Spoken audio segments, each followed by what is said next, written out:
stories for bedtime and car time and playtime. And anytime you want to hear how much Jesus loves you in all this world. Even little birds.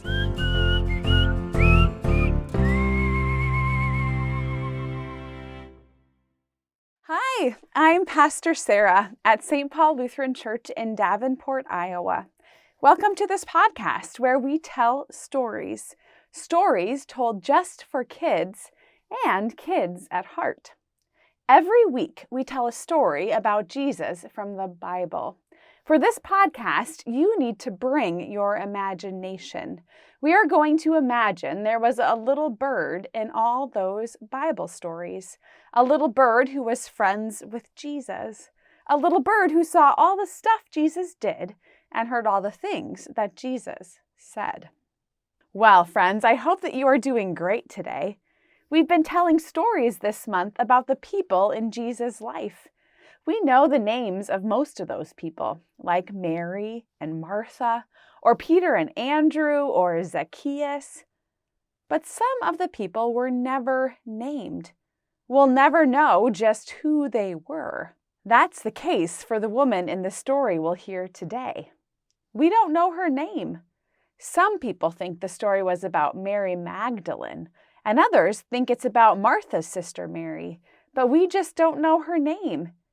And even if we don't know her name, we can trust that Jesus certainly did, because Jesus knows and loves all of us.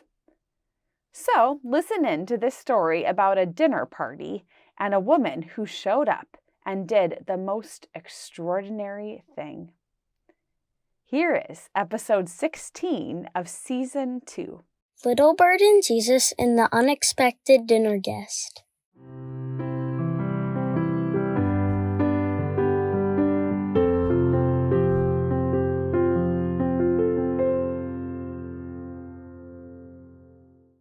One day, a very important religious leader, a man named Simon, invited Jesus and his friends over for dinner.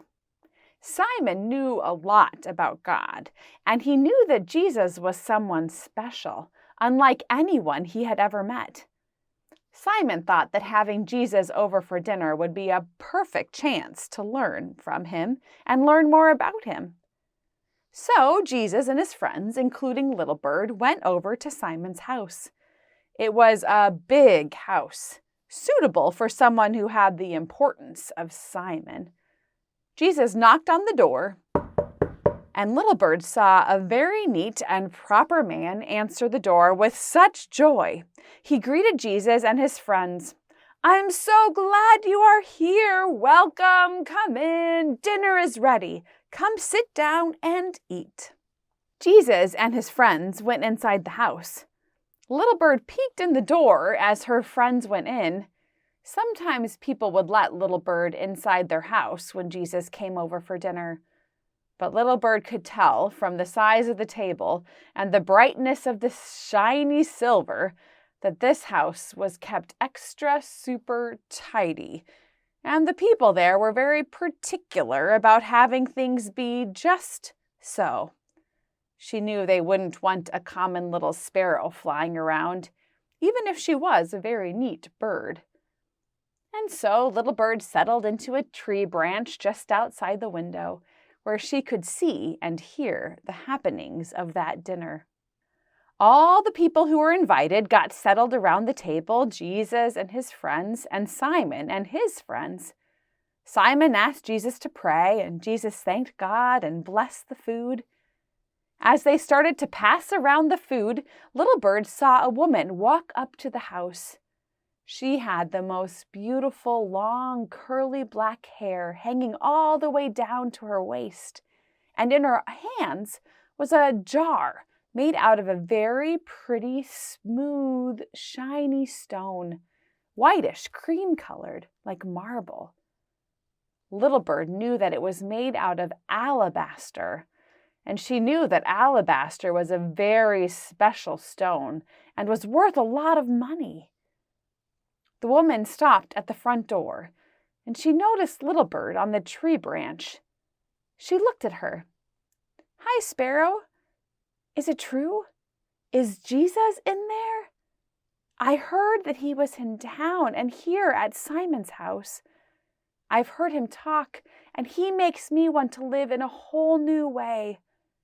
I've made a lot of mistakes in my life, and thanks to Jesus, I'm already different. I just want to thank him, ask for forgiveness, and turn my life around. The woman sighed, and tears came to her eyes. I'm not invited, she said. Someone like me would never be welcome in a religious man's house like Simon's. But I just have to thank Jesus. I just have to show him what he means to me. The woman looked at Little Bird and laughed despite her tears. She said, "Here I am, talking to a sparrow. But thank you, little sparrow. Somehow you've given me the courage I need. I'm going to go in there and see Jesus." And so, without even knocking, the woman walked right into Simon's house. Little Bird watched through the window, and she saw what happened when Simon saw this woman. He jumped out of his chair and said, "Woman, what are you doing here? This is no place for the likes of you. You've done bad things. You don't deserve to be here. Get out of here." Little Bird didn't know what this woman had done, but Simon was so mean to her, it didn't seem right. She watched as the woman walked right past Simon and the others and kneeled at Jesus' feet. The woman was crying even more than before. Tears of joy and sorrow and hope were streaming down her face. Simon moved over to Jesus and reached down to try to get the woman away from him, to get her to leave the house. But Jesus simply shook his head. Without a word, Simon backed away, and everything in the house was quiet. All anyone could hear was the sound of the woman's weeping. Tears fell from her face, and she began to wash Jesus' feet with her tears. Gently, she then dried his feet with her long hair. It was such a tender, caring thing. And then the woman took the beautiful alabaster stone jar and poured the oil from it, this perfumed oil, onto Jesus' feet, softly rubbing them into Jesus' tired muscles and toes. Her tears stopped as she so lovingly rubbed the oil onto his feet. Little Bird watched, and then she soon smelled the perfumed oil. It came even outside. There was so much of it. It was such a beautiful smell, and she knew it was rare and expensive. Little Bird had never seen such a generous and extravagant show of love. Little Bird knew how dirty and tired Jesus' feet were. They walked everywhere and wore only sandals. All that dirt and dust would get into every crack and crevice of their feet, and they were worn out. Jesus never complained, but his disciples did. Their feet were so very often so very sore. This woman gave Jesus such a beautiful gift. It wasn't only the tender care of washing Jesus' feet with her own tears, drying them with her hair, but sharing that precious, expensive, amazing smelling perfume. Little Bird was amazed by this woman and her faith, her gratitude, her sacrifice, her generosity. But most of the other people around that table were shocked by her, and not in a good way. Little Bird heard one of them whisper, "How dare she? She's a bad person. Why is Jesus letting her do that to him?" Jesus must have heard this whispered comment too. He looked down at the woman with such kindness in his eyes. He wiped the tears from the woman's face. And then he turned his eyes to Simon and the others, the ones who were whispering about this woman who'd done things that hurt others and that others thought were so terrible. Some actual bad things and others that were just stories about her. Jesus looked at Simon and said, "Okay, let's say there were two men who owed a banker money. One had to pay him back 500 silver coins. The other had to find 50 silver coins to pay him back. But neither of the men had any coins, had any way to pay. So the banker canceled the debts and said that neither of them had to pay back anything at all. Tell me, which one would be the most thankful? Simon didn't even have to think about it. He said, of course, the man with the 500 silver coins, the one with the most debt. Jesus nodded and said, you are right. And I'm like that banker. I'm the one who forgives. I forgive people who make big mistakes and people who make little ones, people in a lot of trouble and people in just a little. Little Bird watched as Jesus looked down at the woman and back to those others around the table. He said to them, why do you call her a bad person? Why have you treated her so terribly? Do you see the care she just gave to me? No one in this house gave me water to wash my feet, and yet she washed them with her tears. You didn't share a towel with me or my friends, and yet she dried my feet with her hair. And then she gave me this extraordinary gift.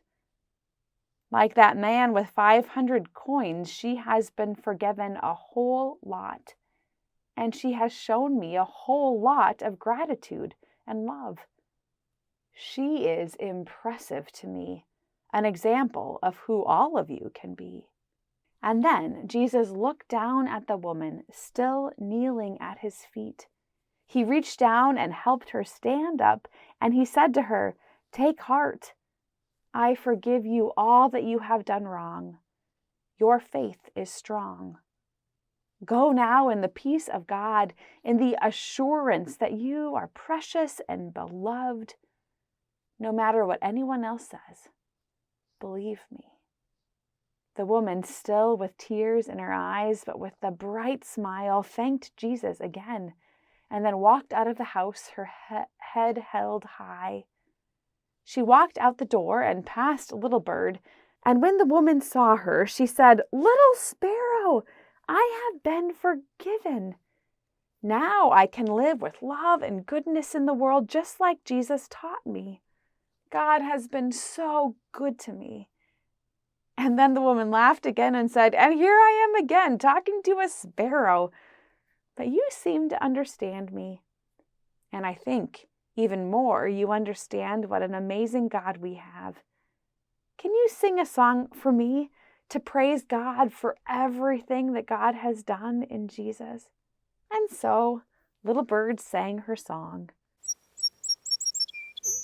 She might not have been able to wash Jesus' feet or buy expensive perfume, but Little Bird could still give her own extravagant gift, her own way of saying thank you to Jesus for his love that never stops, no matter what.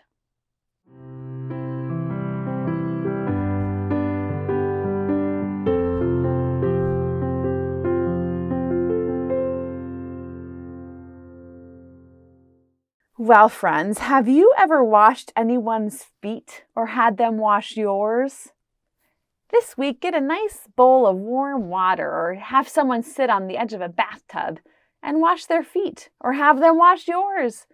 Get them nice and clean and find some lotion and rub it in all over their toes and feet. Give them a nice massage and ask someone to do it for you. It might even tickle a little, but it will hopefully feel so wonderful. You can get a sense of what kindness that woman showed Jesus. This week's story is a lot about forgiveness. Forgiveness is a big word that means letting go of the anger or frustration that happens when someone has hurt us or other people. Forgiveness is a gift we give, not just to the person who might have hurt us, but to ourselves. It doesn't mean that it's okay that they hurt you. Instead, forgiveness is saying, I don't like what you did, but I'm willing to let it go because it doesn't help me to hold on to my feelings or to retaliate and hurt you. So this week, you can practice.